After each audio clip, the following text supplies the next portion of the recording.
Men det er dejligt, det er blevet sommer nu. Vi har jo lige haft alle disse vinterens højtider, og hvad der der følger. Det har været påske, det har været 1. april, synes jeg er dejligt. En dag, hvor man må snyde hinanden i Danmark. Jeg tror kun, det findes i Danmark. Nu med snyd. Alle andre dage bliver man vildt sur, ikke? Der kommer en eller anden, hey, de snapper, der går op. Hvad snakker du om? Jeg er bare fed og skal smadre dig, mand. Aha, det var 1. april. Okay, gør det igen. Det var sjovt. Og der er ikke nogen, der ved, hvorfor det er sådan. Sådan er det bare. Ligesom fastelavn. Der er ikke nogen, der aner, hvorfor man pludselig skal klædes ud. Det er bare sådan en kollektiv ting. Folk det, fuck, det er februar. Jeg skal være en halv liter mælk nu.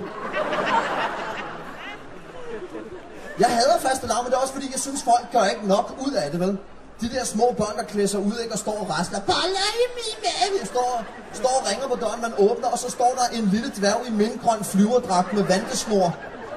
Og et påmalet overskæg og en cowboyhat oven på elefanthune. Så hvad fanden er du? Jeg er Zoro. Er du det?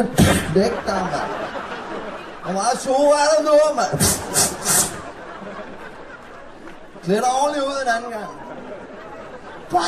Du får ikke en skid, før du klæder dig ordentligt ud, mand. Det skal være sådan, så forældrene går rundt hjemme i lejligheden. Har du set Boris? Nej. Jeg kigger ind på hans værelse, der sidder kun sådan en lille Zoro-dværg. Det er meget mærkeligt.